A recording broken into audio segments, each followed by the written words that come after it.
Welcome to Slaughterhouse Stories. I hope you enjoy the story I have for you tonight. A package marked, Return to Sender.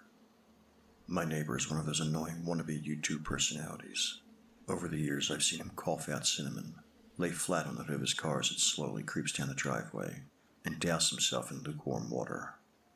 All the while screaming epic win, epic fail, or fuck, epic maintenance of the status quo for all I know. It can get tiring to watch him go about his shenanigans in the pursuit of viral fame. So when he knocked on my door the other day, told me he was going away for a few weeks and asked that I get his mail, honestly, it was a relief. I can't explain the peace of mind I had, knowing I didn't have to brace myself for any of his stupidity for a while. I was always afraid his stunts would wind up bleeding over into my life. Things were pretty normal for the first couple of days. He received a few bills, a bit of spam, and what I could only assume was a birthday card. Then one evening, I got home to find a cardboard box waiting on his front porch. In big red letters was written, Return to Sender. I'm no small fry, but I admit I had trouble lifting the box on my own.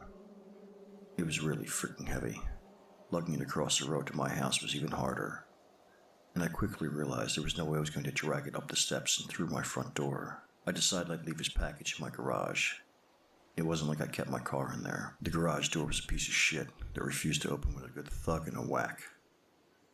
It was less trouble just leaving the car in the driveway than it was to fight with the garage door every morning and night. In hindsight, I should have set the package down while I struggled to open the tricky door. But you know how it is when you get a good grip on something.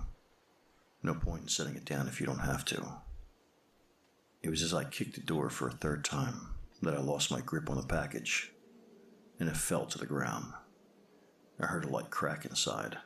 Shit, I cursed. I hoped I hadn't broken anything important, but figured I just wouldn't tell my neighbor about it and let him assume the break happened en route. Hands free, I finally managed to get the garage door unstuck, and boy did it screech in protest as it rolled up and over me.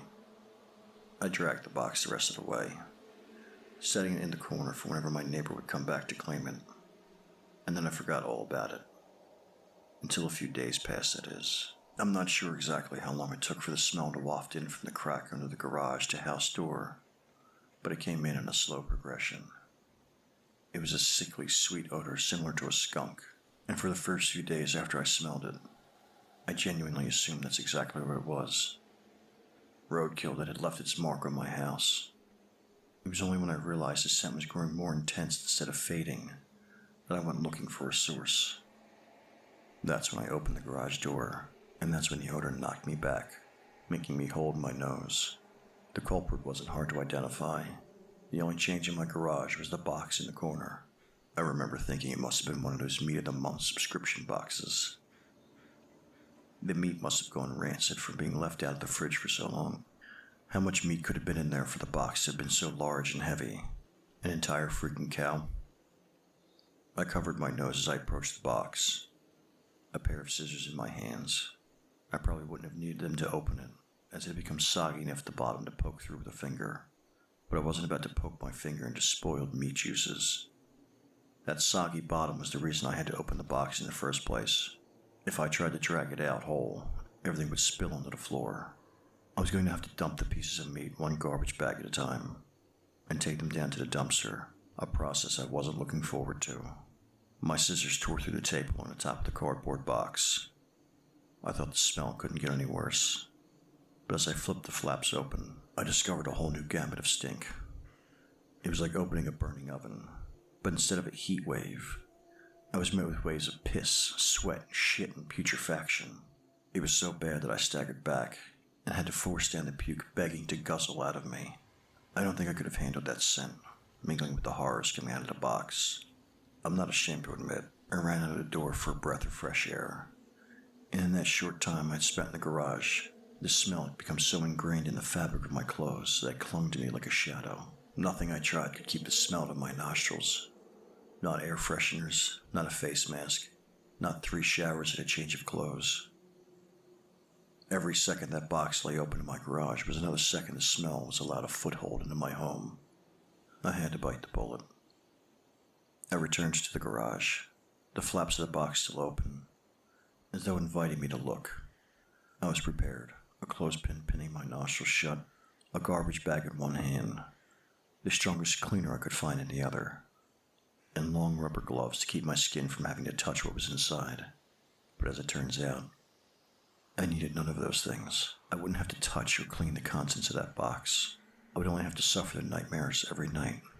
You see, there was meat in that box, but it didn't come from a cow or a pig. No, it was worse than that.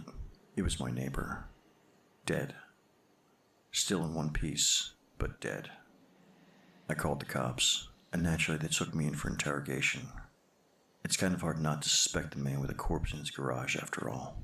Thankfully, they soon realized I wasn't involved. My DNA may have been all over that box. The smell might have left a mark throughout my house, but there was one piece of irrefutable evidence in my neighbor's own hands that proved my innocence. A vlogging camera. They showed me the footage only once. I'm not sure if they were allowed to, or if they felt so bad for me they figured it couldn't hurt. Either way, I saw it. My neighbor was sitting in the box outside of a shipping facility, laughing as he told the world how he was going to mail himself across state lines. He'd brought pee bottles, food, a pillow, and a few flashlights. His friend, a guy I'd seen in his place several times to help with his stunts, closed the lid and presumably dropped him off for shipment. Throughout the next couple of hours, or days, I'm honestly not sure, my neighbor recorded a few short clips about his progress. I think I'm in a truck now. I can feel it moving. Must be in a warehouse, pretty warm in here. Still got plenty of food, that kind of stuff. And then, on the last entry, the box toppled over. He broke his neck, and that was it. The camera recorded until either the memory card got too full, or the battery died. There's one thing I didn't tell the police after they showed me the video. One thing I heard in the footage that will haunt me until the day I die. Just after the tumble that broke his neck, I heard the familiar screeching sound of my garage door. Thank you for listening. If you enjoyed tonight's story, please like, share, and subscribe.